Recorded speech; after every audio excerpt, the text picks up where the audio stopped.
Ray to itiam ni kan thun thu to pikar ta si anei zo vai di anti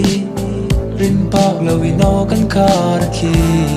mo ka lung ngeng la nu zo lo tra vai nan chu ne tak chu a shi lo va ka lim pui chin kha leng dang a lim pui si ka bom reng kan tiam te kha hoi ki lo in liam ma la kung bi kan sia ranga tua đam ka thiam ma na ka lung ngeng la nu zo lo cha va le nan chu ne tak chu du chu thlang to ma se hey zo hi ka so na nge ta ka te to hoi te tom lo em ni va noi ke zong mo ka van do em ni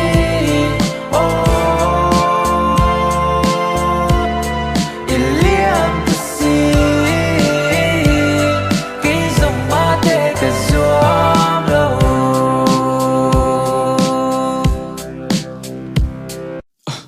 ilaka kalim na kang nat tamama ani ti ka shia me chuan a tlai kan nan ta ngai pha chuan in mangai na ka chan na ka cha chin ka dong tu ni an ne ken ke chu phat san thla ti chuan ka phu to min nan na la chu thla thlama cha kan lo lim pui thil te kham mi tu yan furnace at pha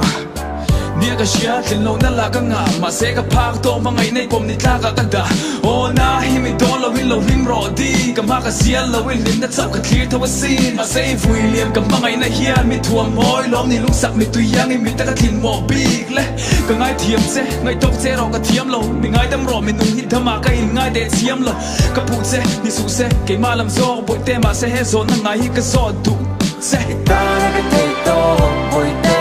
tom lo em ni va noi ke zong mo ka van do em ni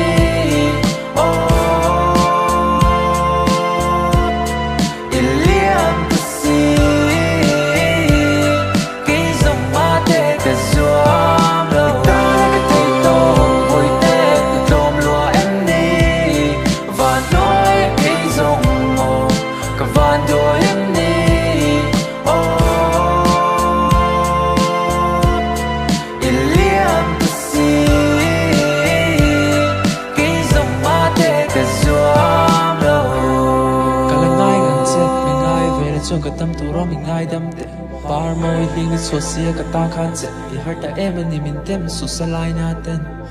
ka lai na nang mi lai nat ne ko anu khin zang ai sham se